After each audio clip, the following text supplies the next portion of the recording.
will Spurs finish above Arsenal in 2023? So the last season or so hasn't been great for Tottenham versus Arsenal, really, regarding our side anyway. But do I think we can finish above them by the end of this year, and then also at the end of the season?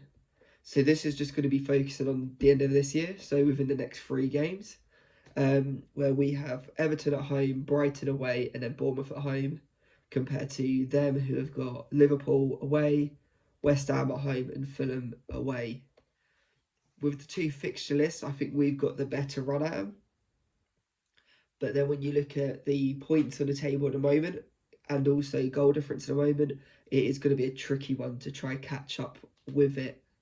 So currently Tottenham are sitting with 33 points and 12 goal difference compared to them, who've got 39 points and 20 goal difference, meaning we can only get a maximum of 42 points out of our next games, and they can get a maximum of 48.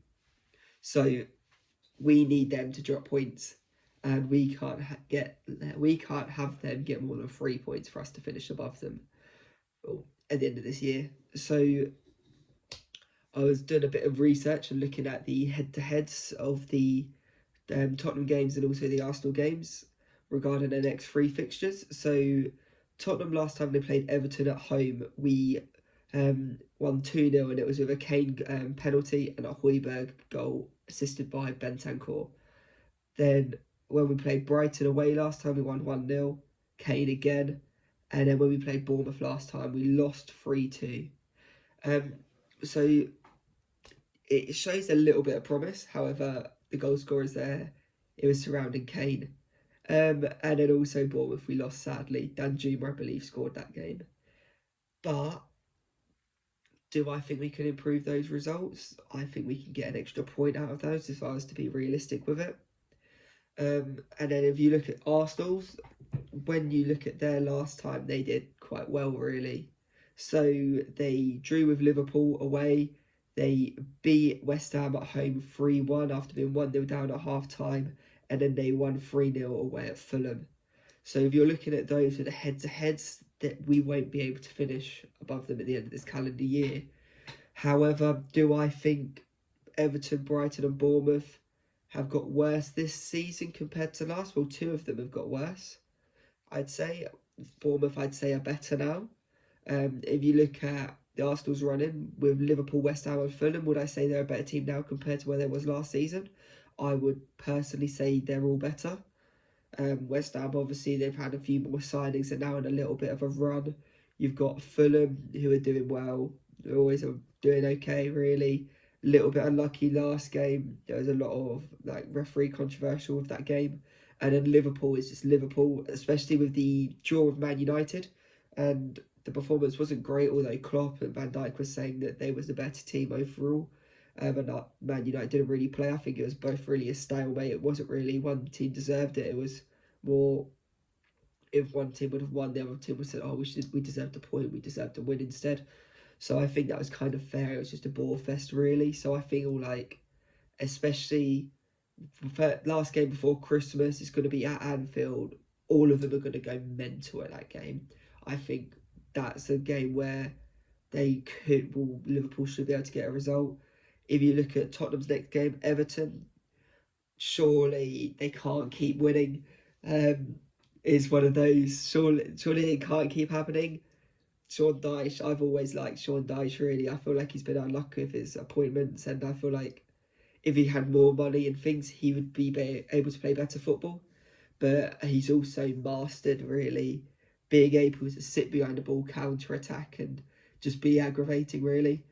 But I feel like how we've played recently compared to how they've played recently, I feel like even if they're at their best, we should, even if we're playing average, we should be able to beat those. So over the next, or if those games go to how it was last time, Tottenham would end with 39 points with 14 goal difference. Arsenal would have 46 points and 25 goal difference, but I personally don't think that. So I think at the end of these 3 games, and at the end of the calendar year, we will be level on points with them. and I think we'll win our next two and we'll get a draw against Bournemouth. Whereas I feel like them lot, they'll draw against Liverpool and then they'll lose to Fulham and West Ham. In my personal opinion, I'm hoping Liverpool beat them, and I feel like they could, but it's always Arsenal v Liverpool. I feel like it will be a bit of a stalemate, but I feel like they can get really 1 point out of their next three. I feel like the points drops will be at Liverpool, but it might be away to Fulham as well. I feel like they'll beat West Ham at home. I just feel like at the Emirates they're going to be able to do that. I think it's a Boxing Day game as well. Can quickly check or not. Is it on here? So does that mean we will finish above them in the year? Sadly not. But is it a Boxing Day? No, it's the 28th. Um, we won't finish above them at the end of the year, but we'll be level on points with them, but losing on goal difference, sadly. Because I don't feel like we'll be able to catch up with the 8 goal difference with those 3 games compared to their 3 games. If we do, it'll be madness, really. I just, realistically, I don't see it happening. I can't see us winning a game 2-0 and then a 3-0 and then a draw compared to them losing the 2-0 and 2-0 and then a draw. Um, I can't see that personally, but let me know what you think. So, do you think Tottenham will finish above Arsenal at the end of the calendar year? And let me know what you think the next 3 games, how they're going to go, how Arsenal's are going to go, and if you think we can even beat them on the goal difference. If you think you're the same with me with the 7 points, and they'll be getting 1. So let me know, and I'll see you next time. Catch you on the next one. Cheers.